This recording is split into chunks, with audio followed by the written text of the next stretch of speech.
La NUPES. Je mesure combien conclure cet accord de coalition n'avait rien d'une évidence. Ni pour nous, c'est vrai, mais ni pour les insoumis qui n'avaient pas prévu initialement de nous inclure dans leur coalition. Certains parmi nous ont soutenu l'initiative dès le début. D'autres l'ont considérée, après réflexion, comme la seule voie possible. D'autres, enfin, ont considéré que ce n'était pas la voie à emprunter. Entre nous, les échanges ont été vifs. Et il n'était pas illogique qu'ils le soient. Nous sommes un parti dont la pierre angulaire est le débat démocratique. Et je sais aussi, tout à l'heure, Pierre l'a rappelé, je sais aussi le traumatisme qu'il a pu représenter pour de nombreux militants dans des fédérations qui n'avaient pas de candidats dans leur département. Je mesure aussi le sacrifice de candidats qui s'étaient préparés, parfois depuis de longues années, et qui légitimement pouvaient penser qu'ils auraient pu réussir dans le cadre de l'accord, là où d'autres ont échoué. Mais cette coalition est inédite. Jamais la gauche et les écologistes, dans ce format-là, n'avaient été rassemblés dans ce périmètre depuis le gouvernement de Lionel Jospin. La réalité est même que la France insoumise, ou avant elle, pour être plus précis, le parti de gauche, avait été créé pour se substituer au Parti socialiste. Et je comprends qu'après tant d'années de controverses, parfois caricaturales, les traces laissées par nos affrontements soient difficiles à dépasser.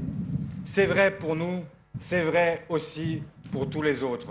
On ne passe pas de frères ennemis à frères de sang l'espace d'une nuit.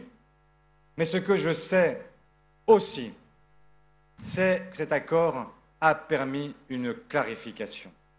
Avec cette nouvelle Union populaire écologique et sociale, nous avons explicitement signifié aux Françaises et aux Français à quel bloc nous appartenions.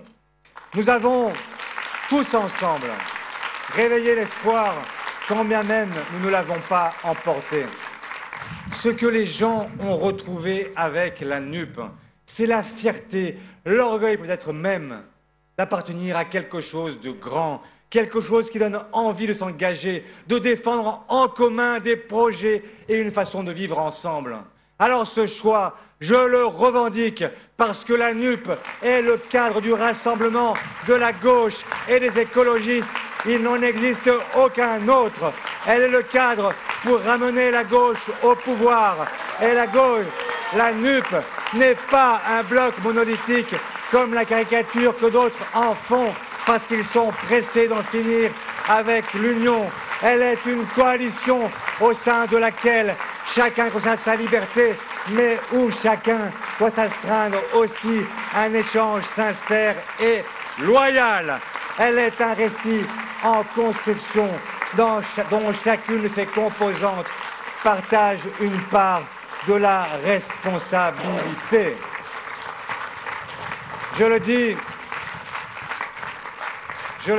le débat entre nous ne devrait jamais, oui, jamais être de savoir si nous sommes pour ou contre le rassemblement de la gauche, mais de savoir ce que nous pouvons apporter au reste de la gauche, parce que c'est en rendant la gauche plus forte que nous serons nous aussi plus forts.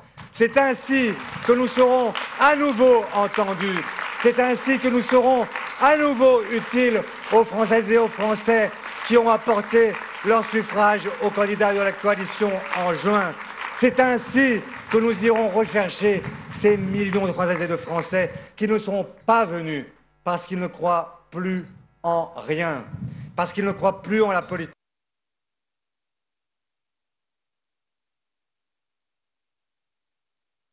Comme un jeu fermé entre initiés qui se disputent le pouvoir et ses privilèges. Alors, je ne minore pas nos débats, mais j'ai l'intime conviction aussi que le moment est venu de les dépasser et que ce moment, c'est maintenant. Les urnes ont parlé, les Français se sont exprimés. Qui est mieux que les Français comme juge de paix? Je lis, j'entends ici ou là que ce seraient nos alliances qui nous priveraient de notre capacité à gouverner à nouveau. Mais par quel aveuglement ou par quel chemin peut-on parvenir à un tel raisonnement? Que la droite, sous toutes ses formes, politiques, intellectuelles, médiatiques, tienne ce discours, je le comprends. Cela sert son dessein. Pour elle, la gauche n'est jamais, mais vraiment jamais aussi belle que quand elle est irréconciliable. Et ses qualités ne sont jamais autant valorisées que quand elle est impuissante à les mettre en œuvre. Alors, qui, sérieusement, parmi nous, peut proposer de revenir en arrière? Et pour faire quoi? Si ce n'est pas avec le reste de la gauche, avec qui alors? Si l'alternative n'existe pas, alors il faut maintenant se rassembler. Parce que par quel miracle un parti socialiste divisé pourrait-il fédérer au-delà de ses propres rangs? Nous devons aborder le temps qui s'ouvre avec un souci d'unité qui a toujours été aussi notre force. Nous avons la chance de compter dans nos rangs le plus grand nombre de parlementaires à gauche, Assemblée et Sénat ajoutés.